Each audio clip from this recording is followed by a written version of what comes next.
Hello. ಏನ್ ma'am ನೆನ್ನೆ ಹಂಗೇದ್ರಿ, ಬಾರಿ ಬಾರಿ ಮಾಮ್ ಸಕ್ಕದಾಗಿದ್ರಿ ನೀವು. ಅಲ್ಲ 5 ಟ್ರಾಫಿ ಇದ್ರು ಕ್ವಾಲಿಫೈಗೋಸ್ಕರ ಯಾರಿಗ್ ಬೇಕಾದ್ರೂ ಬಕೆಟ್ ಹಿಡಿತೀರಲ್ಲ ನೀವು.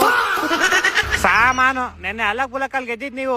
ನಿಮ್ಗೂ ನಾವು ಕ್ವಾಲಿಫೈ ಆಗ್ಬೇಕು ಅನ್ನೋ ಆಸೆ, ಅದಕ್ಕೆ ಏನೋ ಅಲಕ್ ಬುಲಕಲ್ ಗೆದ್ಬಿಟ್ಟಿದೀರಾ. ಹೂಸರ್ವಳ್ಳಿಗಿಂತ ಫಾಸ್ಟ್ ಆಗಿ ಕಲರ್ ಚೇಂಜ್ ಮಾಡ್ತಿಲ್ಲ ನೀನು. ಪಂಜಾಬ್ ಅವ್ರು ಮಾಡಿ ಟ್ವೀಟ್ ಗೆ ನಾವು ಅವ್ರನ್ನ ಸೋಲ್ಸ್ಬಿಟ್ಟು ರಿವೆಂಜ್ ತಗೊಂಡ್ಲೇ ಬೇಕಾಗಿತ್ತು. ಅದಕ್ಕೆ ನೆನ್ನೆ ಮ್ಯಾಚ್ ಅಲ್ಲಿ ನಾವು ಅವ್ರಿಗೆ ಇಡ ಹೊಡ್ಬಿಟ್ಟು ಗಿಡ ನೆಟ್ಟಿದ್ದು. ಇನ್ನು ನಿಮ್ ಕಡೆಗೆ ಬಂದ್ರೆ ನೀವು ಫಸ್ಟ್ ಈ IPL ಸೀಸನ್ ತೊಲಗ್ಲಿ ಅಂತ ಕಾಯ್ತಾ ಇರ್ತೀವಿ ನಾವು. ಅಂತರಲ್ಲಿ ನೀವು ಕ್ವಾಲಿಫೈ ಆಗಕ್ಕೆ ಹೆಲ್ಪ್ ಮಾಡ್ತೀವ. ಹಂಗು ಏನೋ ಲಾಲಿಪಾಪ್ ತಿನ್ನೋ ಚಿಕ್ಕ ಹುಡುಗರು ಕ್ವಾಲಿಫೈ ಆಗಕ್ಕೆ ಆಸೆ ಪಡ್ತವ್ರೆ ಅಂತ ಹೆಲ್ಪ್ ಮಾಡಿದೀವಿ, ಬಿಡು ಹೋಗ್ಲಿ. ಈ ಸಲ ಏನೋ ಕರುಣೆ ತೋರ್ಸ್ ಮಾಡಿದೀವಿ, ನೆಕ್ಸ್ಟ್ ಸಲ ಎಲ್ಲ ನಾವು ಮಾಡಲ್ಲ, ನೀವೇ ಗೆಲ್ಬೇಕು ಹೇಳಿದೀವಿ. ಅದೆಲ್ಲ ನಾವು ರೆಡಿ ಮಾಡ್ಕೊಂಡಿವಿ ಮಾವ್. ನಾವು ಕ್ವಾಲಿಫೈ ಆಗಕ್ಕೆ GT ಸೋಲ್ಬೇಕು, ಪಂಜಾಬ್ ಇನ್ನೊಂದ್ ಮ್ಯಾಚ್ ಸೋಲ್ಬೇಕು. ಬೇರೆಯವ್ರು ಸೋಲದ್ ಬಿಟ್ರೆ ಫಸ್ಟ್ ನೀವು ಗೆಲ್ಲದ್ ಕಲ್ಕೊಂಡ್ರೆ 2 ಮ್ಯಾಚ್ ನ ಈಗಲೂ ಬೇರೆಯವ್ರ ಮೇಲೆ ಡಿಪೆಂಡ್ ಆಗಿ ಸಾಯ್ತಿರಲ್ಲೋ. ಇನ್ಮೇಲೆ ಗೆದ್ದೆ ಗೆಲ್ತೀವಪ್ಪ. ಅದು ಇವತ್ ಬೇರೆ ಮ್ಯಾಚ್ ಐತೆ, ಅದು ನಮ್ ತಲಾ ಬೇರೆ ಬತ್ತವ್ರೆ. SRH ನ ಸೋಲ್ಸ್ಬಿಟ್ಟು ಮನೆಗ್ ಕಳ್ಸದೆ ಇವತ್ತು. ನಿಮ್ ತಲಾ ಎಲ್ಲ ಬರಲ್ಲ ಬಿಡು. ಇಲ್ಲಪ್ಪ ಇವತ್ ಬಂದೇ ಬರ್ತಾರ ನಮ್ ತಲಾ.